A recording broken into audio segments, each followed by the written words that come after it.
네, 오늘도 그 박수와 환호로 시작을 하도록 하겠습니다. 민법이 다 끝났어요. 민사법이 다 끝나고 이제 바로 공법입니다. 그 공법이 모두 이제 그 자료상으로는 1, 2, 3에서 3강으로 끝내려고 하는데요. 그걸 이제 이틀 만에 합니다. 근데 오늘은 설날의 연휴 시작이죠. 그래서 오늘 사실 이렇게 오신 것도 대단히 대단한 의지라고 생각을 합니다. 그래서 어쨌든 설날 연휴 시작이니까 한 강만 하고 최대한 빨리 끝내는 것을 유일한 목표로 하겠습니다.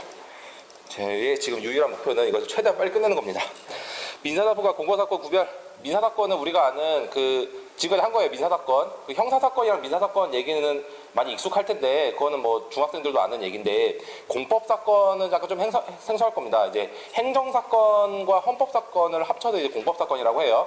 행정사건은 무슨 행정소송 뭐 이런 얘기 들어봤죠? 행정소송 무슨 뭐 건축 허가가 안 나가지고 그 불허가 처분을 취소한다, 무슨 뭐 이런 행정소송, 각종 행정소송 얘기고, 헌법소송은 이제 헌법재판, 그러니까 무슨 헌법소원, 무슨 뭐 탄핵, 무슨 뭐 정당 해산 뭐 이런 얘기 많이 들어봤을 겁니다. 그런 헌법적인 영역을 헌법소송이라고 하는데, 헌법재판 또는 헌법소송이라고 하는데, 그 행정법과 헌법소송을 이제 합쳐서 이제 보통 공법이라고 얘기합니다. 그래서 전공을 보통 얘기할 때도 민사, 형사, 공법 이렇게 크게 세 분류로 나눈 거죠. 민사에는 좀 말씀드렸다시피 민법과 민사소송법이 있는 것이고, 형사에는 형법과 형사소송법이 있는 것이고, 공법에는 이제 그런 식으로 나가면 이제 행정법과 행정소송법, 그리고 헌법과 헌법소송법 이런 생각을 할 수 있는데, 실제로는 실정법상으로는 행정법이라는 법이 없고 행정소송법만 있죠. 행정소송법이 있고 헌법재판소법이 있습니다. 그러니까 실정법상으로는 공법도 역시 실체법과 절차법이 있을 텐데, 공법의 실체법으로 있는 것은 헌법뿐이고, 이제 행정법이라는 법은 없어요. 행정법이라는 국회에서 만든 법률은 없고. 예. 녹음되고 있는 거 맞죠? 좀? 이번에 끔찍한 기억이 있어가지고 네, 오늘 녹음이 되고 있을 거라고 믿습니다. 그러니까 실체법적인 게 있고 절차법적인 게 있는데, 헌법의 절차법적인 것은 헌법재판소법이라고 있고요. 행정소송법이라고 있습니다. 행정소송과 헌법재판소법이 있어요. 근데 행정법이라는 법은 없습니다. 보통 이제 7법이라고 하는데, 민법, 민사소송법, 형법, 형사소송법 이렇게 해서 보통 로스쿨에서 하는 크게 이제 7법으로 보고, 이제 사법시험 2차 시험에도 7법이라고 얘기하는데, 그 중에 유일하게 법률로 없는 게 행정법입니다. 행정법이라는 법률은 없어요. 그냥 상식입니다. 그러면 행정법에 대한 실체법은 뭐가 있냐? 공법에 대한 실체법은 뭐가 있냐? 일단 헌법이 있는 것이고, 그리고 각종 개별적인 법률이 있는 거예요. 그거는 이제 차차 보기로 하죠. 민사사건 개인과 개인의 싸움입니다. 이제 그거를 이제 사인이라고 해가지고 프라이빗 펄슨 뭐 이런 식으로 얘기를 하는데, 개인이나 사인이나 뭐 비슷한 얘기예요. 개인과 개인 분쟁이고, 공법사건은 좀 이게 그림이 큰 거예요. 딱 이미지상으로 국가기관이 공권력 행사를 한다. 뭐 예를 들면 대통령이 대통령의 직무에 기해서 어떤 뭐 공권력 행사를 하면 처분의 상대방, 공권력 행사의 상대방이 그걸 어떻게 불복할 수 있는가. 좀 이렇게 정치적인 색채가 좀 있는 그런 사건들이에요.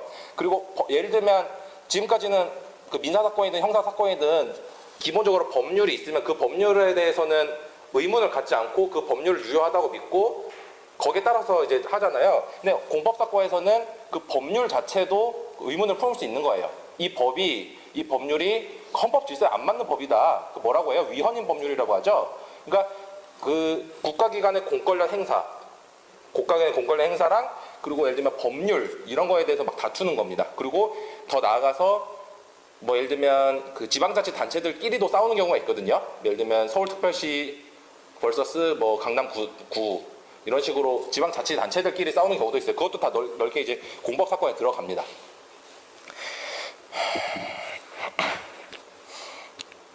그게 막 섞여 있어요. 그건 읽어보시면 되고.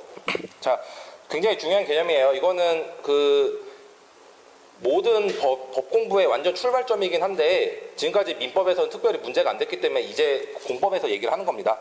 법규는 민사, 형사, 행정이 있고, 법에는 사법, 공법이 있는데, 뭐 국문학적으로 보면 입법, 사법, 행정할 때는 사법이라고 발음하고 공법, 사법 할 때는 사법이라고 발음을 하는 게 그 정확한 발음이라고 얘기가 있는데 그거는 제가 국문학을 모르니까 모르겠고 보통 이제 공법, 사법 이렇게 발음을 하죠. 그 공법, 사법 할 때 사는 이제 프라이빗 얘기고 그 입법, 사법, 행정할 때 사법은 이제 그 법원 얘기할 때 그 사자죠. 그 한자 자체가 뭐 이런 게 있고 그 다 설명을 했었던 것 같아요. 법규의 그 법규란 얘기는 어떤 세상에는 모두 규율이 있잖아요.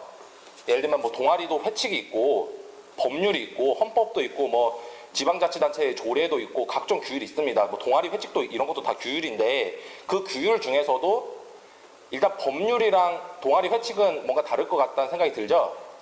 그러니까 동아리 회칙 같은 것은 그러니까 국민에게 적용되는 그런 건 아니잖아요.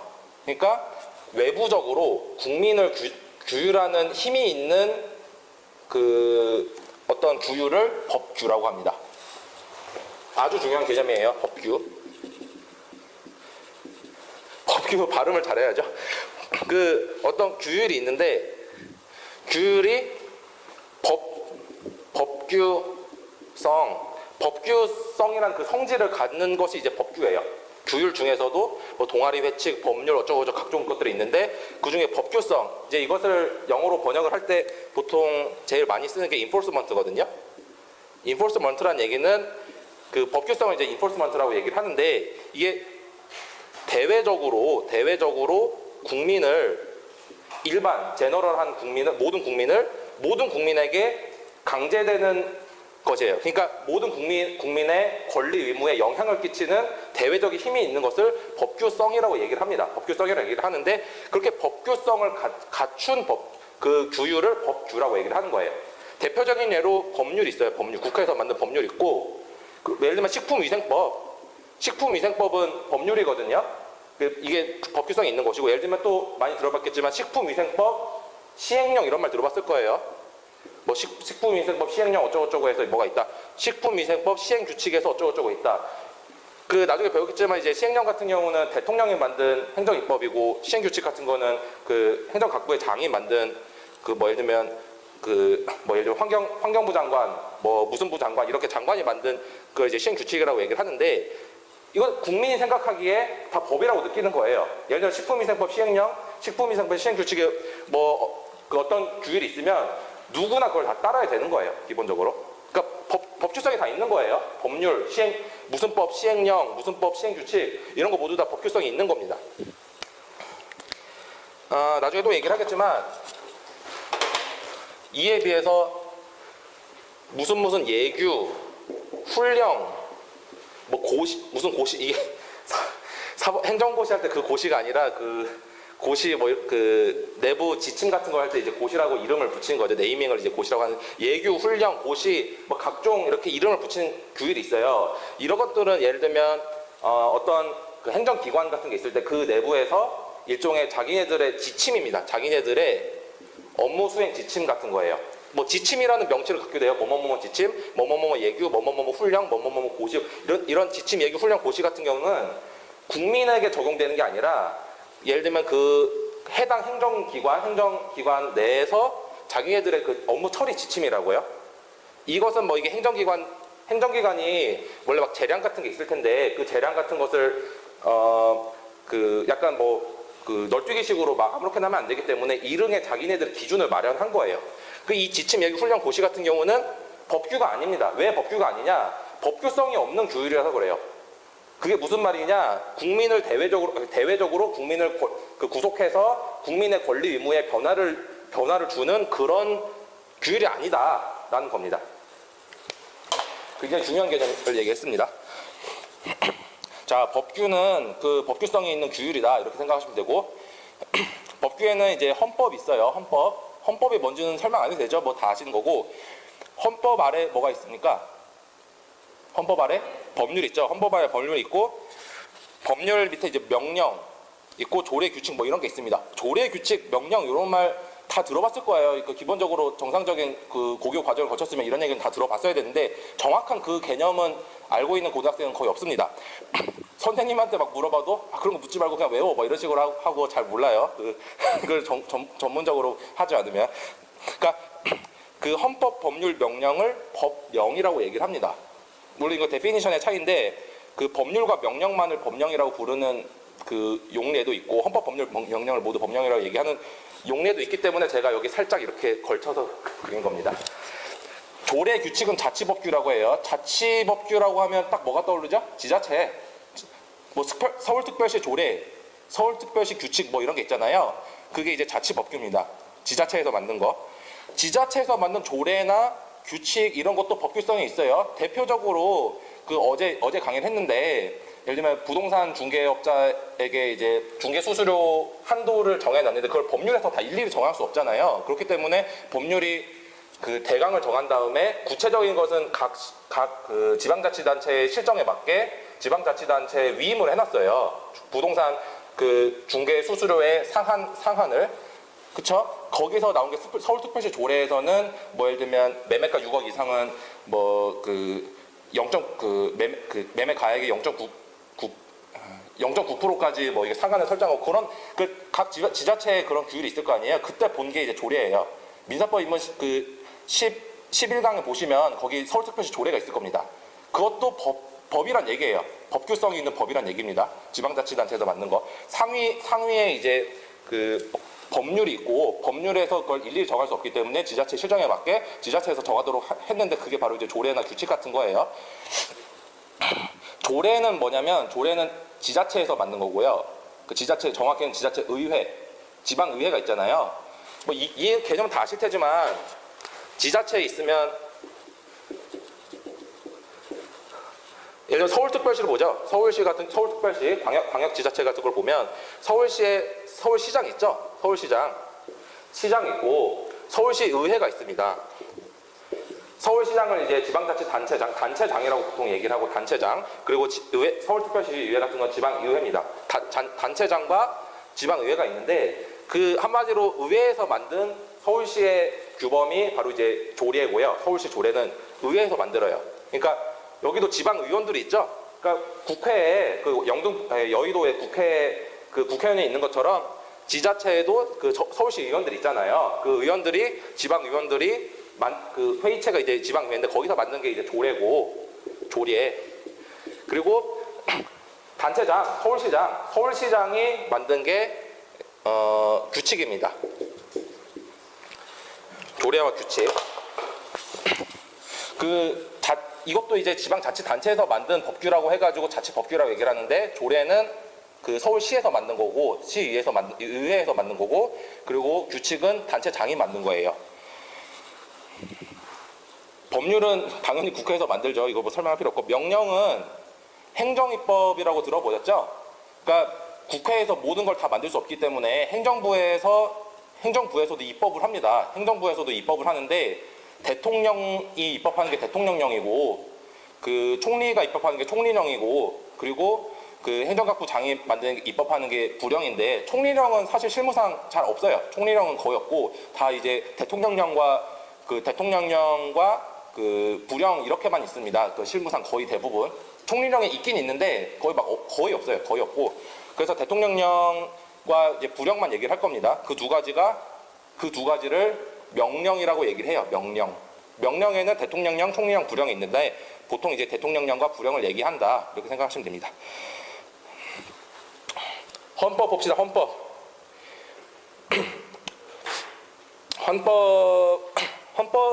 헌법이 왜 있냐? 그러니까 모든 것의 이제 근본 규범이에요. 그러니까 예를 들어 기독교에서는 막 각종 규율이 있을 텐데 그 최상에는 이제 가시 있는 것처럼 모든 규율의 최고 꼭대기에는 그 약간 근본적으로 딱 거슬러 올라가면 헌법이 있습니다. 헌법이 모든 법령의 그 근거고 가장 중요한 거예요. 가장 그 근원적인 겁니다. 헌법이 가장 근원적인 겁니다. 근데 헌법이 왜 있냐 하는 것은 그 나라의 통치 구조를 정하기 위해서 있는 것이고 두 번째로 국민의 기본권을 보장하기 위해서 있는 거예요. 그러니까 크게 헌법 규정 내용들은 통치 구조랑 통치구조랑 기본권 규정으로 크게 나눌 수 있어요. 헌법 조항들 1조부터 100 몇 조까지 이제 쭉 보시면 통치구조 규정들도 있고 기본권 규정들도 있어요. 여기 조문 보시면 뭐 대한민국은 공화국이다. 정당 설립은 자유다. 입법권은 국회에 속한다. 행정권은 대통령을 수반으로 하는 정부에 속한다. 이런 얘기들 있잖아요. 이게 한 국가의 틀을 잡는 거잖아요. 그렇죠? 이 통치 구조에 대한 규정들이 있는 것이고, 그 다음에 기본권 규정들이 있습니다. 10조 모든 국민은 인존가를 가지며 행추권을 가지고 뭐 어쩌고저쩌고 누구든지 체포 구속을 당할 때에는 변호인 조력을 받을 권리를 가진다. 뭐 각종 기본권과 권리를 가진다. 뭐 이렇게 돼 있죠. 인간다운 생활할 권리, 국방의 의무, 그러니까 기본권과 기본 의무가 있는데 그러니까 의무 규정과 기본권과 기본 의무 규정을 합쳐서 보통 기본권 규정이라고 얘기해요. 그렇죠? 근데 헌법 같은 경우는 그 나라의 최고법이고 가장 근본적인 거기 때문에 거기서 모든 걸 세세히 일일이 정할 수가 없습니다. 예를 들면 국회의원 우리나라에 지금 몇 명이죠? 저도 이게 정확히 모르겠는데 아마 299명인가 그럴 거예요. 그 다음에 법이 바뀌었으면 모르겠는데 하여튼 299명인가 그런데 헌법에서 국회의원 수가 몇 명인지까지 막 일일이 다 규정하고 막 일일이 세부적인 것까지 막 급변하는 사회에서 다 규정할 수가 없잖아요. 근본적인 것만 틀만 정하면 되지. 그러니까 그 헌법이 법률에다가 위임을 했습니다. 위임. 그 델리게이션이라고 하죠. 그 규정 사항들은 위임을 했어요. 예를 들어서 뭐 정당은 법률이 정하는 바에 의해서 국가의 보호를 받으며, 이 법률이 뭐야? 정당법을 국회가 만들어서 그걸 세부화시켜라. 그 헌법 23조를 보면 모든 국민의 재산권은 보장된다 이렇게 되겠죠. 모든 국민의 재산권 보장되는데 도대체 그 구체적인 의미가 뭐냐? 이걸 헌법이 다 정할 수 없기 때문에 재산권의 내용과 한계는 법률로 정한다. 그리고 국회의원 수는 법률로 정하되 200인 이상으로 한다. 그러니까 200인 이상이라고 했지 뭐 국회의원 수가 299명이다 이런 것까지 헌법에서 정하고 있을 시간이 없어요. 그렇죠? 여기에 관한 사항은 법률로 정한다고 했습니다. 뭐 공직선거법 이런 법률로 만들란 얘기예요. 그렇죠? 이게 기본 그 헌법의 컨셉입니다. 그래서 헌법이 법률에 위임을 하고 있는 거죠. 법률. 뭐 민법, 민사소송법, 형법, 아동청소년에 관한 법률, 뭐 다 법률이죠. 국회가 만드는 건 뭐 초등학생도 아는 거고. 근데 법률도 국회의원이 만드는 거기 때문에 역시 헌법보다는 구체적이지만 국회의원들이 매번 무슨 일 있을 때마다 다 국회 소집해가지고 그 법률 막 의결하고 이럴 수가 없잖아요. 국회의원들이 바쁘신 몸이기 때문에 뭐 하나하나 이렇게 그러니까 헌법보다는 구체화됐지만 뭔가 추상성을 지닐 수밖에 없단 말이에요. 국회가 다 모든 걸 일일이 다 정할 수 없기 때문에. 그러니까 점점 세분화되고 있는 단계를 지금 보고 있는 거예요. 법률도 하위법으로 맡깁니다. 그 경우에 이제 명령 뭐라고 했어요? 대통령령, 총리령, 구령 같은 그 행정입법도 얘기할 수 있고 조례에도 위임할 수 있다. 그 조례가 이제 지방자치입법인데 명령이라든 조례에 위임을 할 수 있습니다. 법률도 일일이 다 정할 수 없으니까. 그리고 행정입법 아까 말씀드렸죠. 행정부에서 만드는 그 주유를 행정입법이라고 하는데 법규성이 있는 것을 그 시행령 시행규칙 같은 것을 법규 명령이라고 하고요. 그러니까 명령인데 법규성이 있기 때문에 법규 명령이라고 얘기를 하는 거예요. 그리고 그 법규성이 없는 것을 그 행정규칙이라고 부릅니다.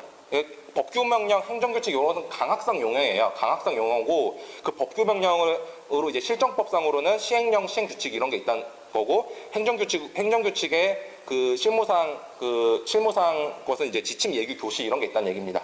여기에 다 따라오셨죠? 쉽죠? 너무 쉽습니다. 대통령령, 구령 얘기했고 명령에 이제 위임명령, 집행명령이 있는데 요새 한번 읽어보시면 되고 이거 저 읽어보시면 됩니다. 조례 헌법 117조에서 정하고 있죠. 자치에 관한 규정을 정할 수 있다.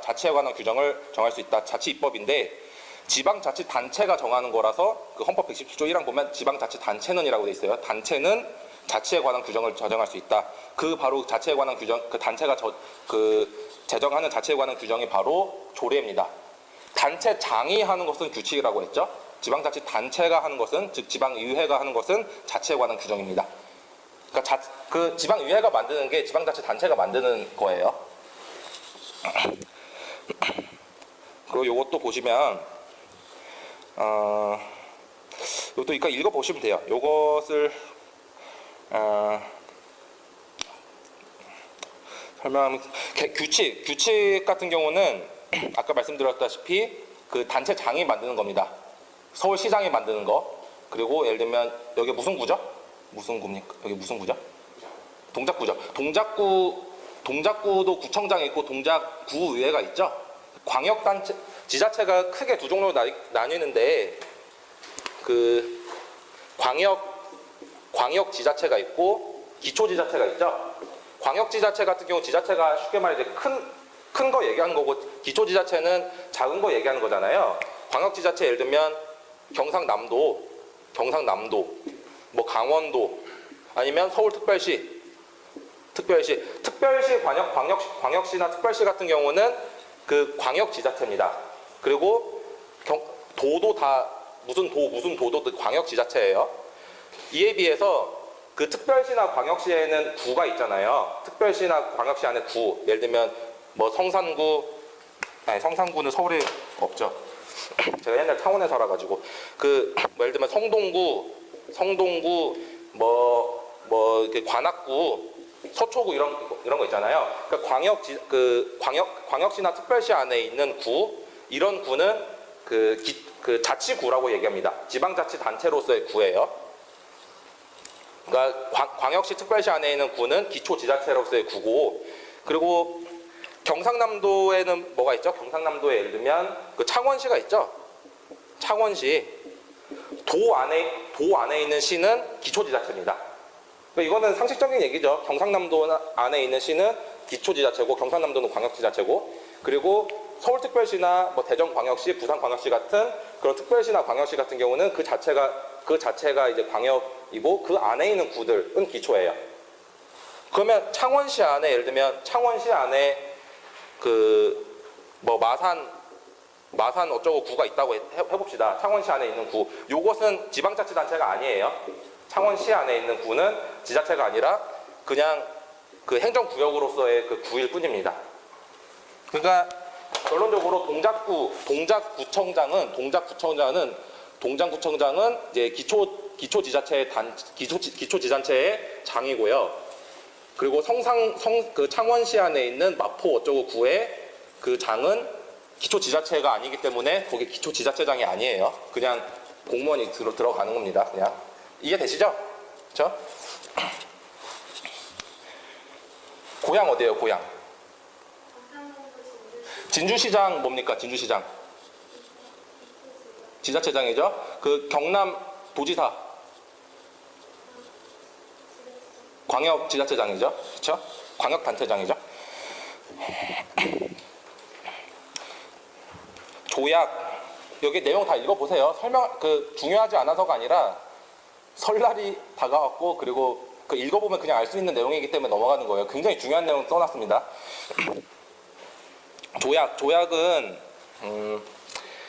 국회 동의가 필요한 조약이 있고요. 그 보통 이제 요동의 조약이라고 요동의 조약, 그 동의를 요한다 해서 요동의 조약이라고 얘기를 하고, 그리고 그 요동의 조약이 아닌 조약, 그 동의가 필요 없는 조약이 있어요. 그러니까 국회가 조약을 동의를 해야지만 되는 게 있고, 국회 동의 없이 조약을 체결할 수 있는 것들이 있어요. 이게 막 외시 공부하고 이런 분들은 뭐 저보다 더 잘 아실 텐데, 어쨌든 조약은 그 두 종류가 있다. 국회 동의가 필요한 조약과 국회 동의 필요 없는 조약이 있다. 그리고 그 헌법 6조 보면 어쩌고저쩌고 해서 조약과 일반적으로 승인된 국제법규는 뭐 국내법과 같은 효력을 지닌다 이렇게 써 있는데, 그러니까 조약과 국제법규는 국내법과 같은 효력을 가진다. 즉 어쩌고저쩌고 조약은 국내법과 같은 효력을 지닌다 써 있어요. 조약도 역시 국내법과 같은 효력을 지니기 때문에 역시 법규입니다. 인포스먼트가 있어요. 법규성이 있는 거예요, 조약이. 그런데 국회 동의를 요하는 조약 같은 경우는 국회 동의가 있어야 되잖아요. 정확히 보면 헌법에 의하여 체결 공포된 조약, 그러니까 헌법 절차에 따라서 체결된 조약이 국내법과 같은 효력이 있는 거예요. 그러니까 만약에 헌법 절차에 따르지 않고 막 체결된 조약 같은 경우는 좀 이렇게 다르게 볼 수 있다는 거죠. 국회 동의를 요하는 조약 같은 경우는 헌법에서 어떠한 조약은 국회 동의가 필요하다 이렇게 적어놨어요. 그 조약 같은 경우는 국회 동의가 있어야지 국내법과 같은 효력을 지닌 것이고, 그런 게 아닌 그 국회 동의가 필요 없는 조약 같은 경우는 조약을 이제 체결하면 그 국내법과 같은 효력이 생기는 겁니다. 그게 이제 표에 정리된 거예요. 왜 그렇게 보냐? 헌법 6조에 써 있는 거예요. 60조랑 헌법 6조를 보면 그 내용이 써 있습니다. 그걸 정리하면 이 표랑 같아요. 그리고 이것은 기본적으로 지금 헌법, 법률, 명령이 뭐라고 했어요? 명령이 대통령 부령 이런 걸 얘기하는 거죠. 그러니까 뭐 명령이라고 보통 얘기하면 법규 명령을 얘기해요. 명령은 기본적으로 법규성이 있는 거니까 명령이 보통 이제 법규 명령을 얘기한다 이렇게 생각하시면 됩니다. 헌법, 법률, 명령, 조례, 규칙 이렇게 위계 질서가 있죠. 이 위계 질서대로 설명을 했는데, 이 위계 질서는 왜 그 위계 질서 이 순서인 이유가 뭐냐? 그것은 이제 법률 규정을 보면, 그 법의 규정을 보면 그렇게 해석할 수밖에 없기 때문에 그 위계 질서가 있는 겁니다. 예를 들면 헌법 24조를 보면 모든 국민은 법률이 정하는 바에 의해서 선거권을 지닌다고 했죠. 그러니까 이 규정 자체가 헌법이 법률보다 높이 있다는 것을 시사하는 거예요. 헌법 규정에 보면 법률이 정하는 바에 의해 선거권을 가진다. 헌법이 법률을 위임했잖아요. 그 얘기는 헌법이 더 높다는 얘기예요. 마찬가지로 그리고 이제 조약이랑 법률, 국내법과 같은 효력을 지닌다 해서 기본적으로 이제 같은 효력이고, 법률이랑 대통령령은 법률이 높아요. 법률이 명령보다 높기 때문에. 그 이유가 뭐냐? 헌법 75조 보면 대통령은 법률에서 어쩌고 위임받은 사항과 어쩌고 하기 위해서 대통령령을 발할 수 있다. 법률이 대통령한테 대통령령을 발하도록 위임했잖아요. 그러니까 법률이 높은 겁니다. 법률이 대통령령보다 높은 이유는 법률이 대통령령으로 위임하도록 헌법에서 정해놨기 때문에 그런 거예요. 그것은 이제 읽어보시면 되고, 그 피라미드 이거 보시면 방금 말씀드린 얘기가 나와 있습니다.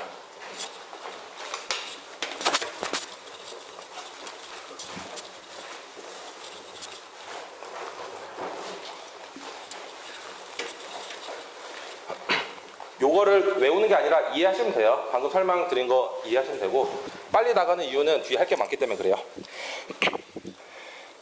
그리고 굉장히 중요한 개념인데, 위헌, 위법 이런 얘기가 나와요. 뭐 무슨 뭐 이렇게 신문이나 뉴스 이런 거 보면 툭하면 뭐 위헌이다, 툭하면 위법이다 이런 얘기 많이 나오죠. 거기서 말하는 위헌, 위법인데, 위헌은 말 그대로 헌법 위반을 위헌이라고 얘기하고, 위법은 법률 위반을 위법이라고 얘기를 합니다. 근데 이제 또 넓게 보면 법률에 위반하는 것 자체, 법률에 위반하는 시츄에이션 자체가 헌법 질서에 반하는 거기 때문에 결국은 그게 이제 통하거든요. 위법이 결국은 이제 위헌이고, 위헌이 결국 위법적인 얘기인데, 근데 그걸 이제 개념상으로는 헌법 위반을 위헌, 법률 위반을 위법이라고 얘기를 해요. 위헌, 위법이 되는 이유는 그 두 가지가 있습니다. 두 가지. 명문 규정에 위반될 경우에 당연히 반하는 거고요.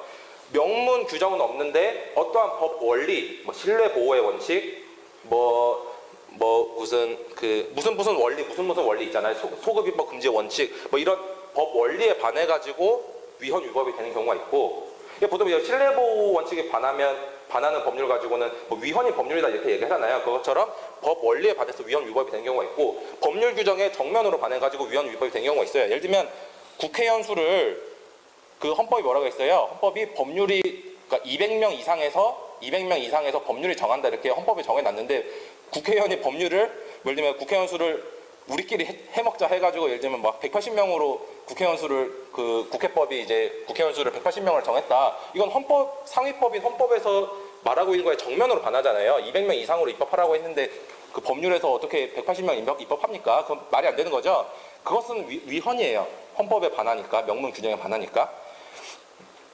근데 법 원리에 반하는 것은 이제 그 해석으로 나오는 건데, 실제로는 명문 규정에 반하는 입법은 잘 일어나지 않습니다. 상식적이죠. 뭐 국회나 대통령이나 어떤 입법을 하는데 명문 규정에 반하는 입법을 하진 않을 거 아니에요. 뭐 국회의원을 180명으로 한다, 요렇게 입법을 안 할 거란 말이에요. 그래서 실무상 문제되는 것은 해석에 문제가 있는, 거의 다 법 원리에 반하는 겁니다.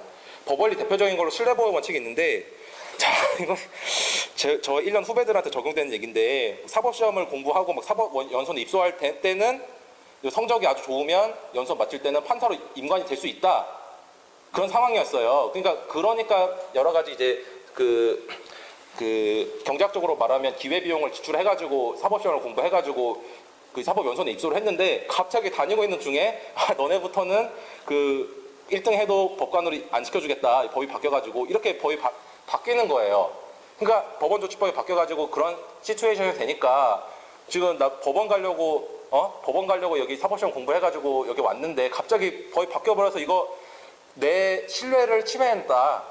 법이 내가 정당하게 받은 그 신뢰를 침해했기 때문에 그 법원 조직법은 그 헌법 원리에 반한다. 신뢰 보호의 원칙이라는 헌법 원리에 반하기 때문에 이 법원 조직법은 위헌이고 무효가 돼야 된다라고 주장하면서 한 사건이에요. 보시면 뭐 내용은 그 상식적인 얘기고 그 신뢰 보호 원칙이라는 개념 여기서 잠깐 얘기하고 갑시다.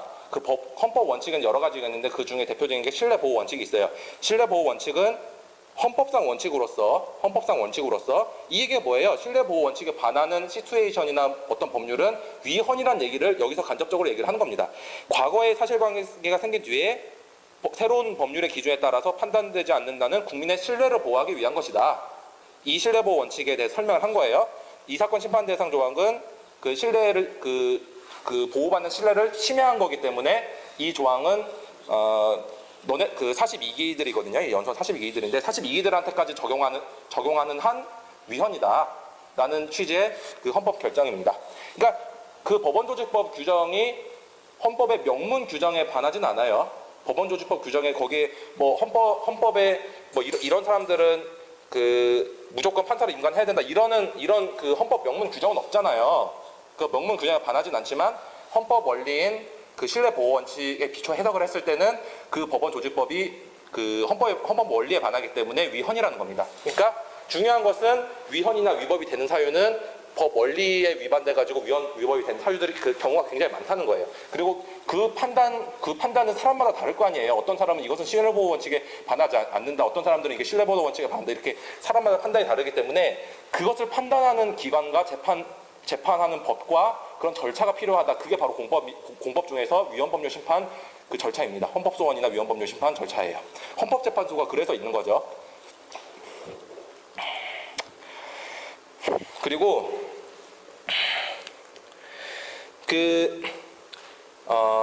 국가 작용 같은 것은 공권력 행사가 있고요. 공권력 행사가 있고 그 법규가 있어요. 그러니까 예를 들면 뭐 경찰청장에 최수혜철찰살은 뭐 그것처럼 발음이 꼬이네요. 경찰청장이 있는데 경찰청장이 시위 진압을 했어요. 시위 진압을 했습니다. 시위 진압을 했는데 뭐 적법하게 할 수도 있고 위법하게 할 수도 있는데 어쨌든 뭐 위법하게 했다고 위헌적으로 했다고 쳐요. 막 절차를 안 지키고 했으면 하여튼 이제 이게 공권력 행사인데 이 공권력 행사가 헌법 원리에 반할 수가 있단 말이에요. 아니면 헌법의 명문 규정에 반한다거나 아니면 그 법률에 있는 어떤 절차에 반한다거나 아니면 해석상 이거 너무 한다라는 하여튼 그 헌법 원리나 헌법 규정이나 법률 규정 이런 거에 반할 수가 있어요. 그럼 이 공권력 행사에 대해서 다툴 수가 있죠. 이 공권력 행사의 위헌성 위법성이 문제가 될 수 있다는 거예요. 그리고 이런 측면이 있고 A 법이 있고 B 법이 있어요. 여기서 말하는 법은 법규입니다. A 법규가 있고 B 법규가 있습니다. 법규성이 없는 법규들끼리는 충돌 가능성이 없어요. 예를 들면 A 동아리 회칙이랑 B 동아리 회칙이 서로 다르다. 법규성이 서로 없잖아요. 서로 다르다고 해도 뭐 충돌 모순 문제가 없어요. 어차피 대외적 구속력이 없기 때문에. 근데 A 규율도 법규고 B 규율도 법규면 이게 내용이 모순되는 내용이 있으면 충돌의 문제가 생기는 거예요. 그래서 법규성이 있는, 즉 법규들끼리는 충돌 저촉의 문제가 생길 수밖에 없어요. 법규성의 의미는 그런 의미가 있는 거예요. 근데 A 법규랑 B 법규가 있는데 A 법규가 예를 들면 상위법이다. A 법규가 상위법이고 B 법규가 하위법이다.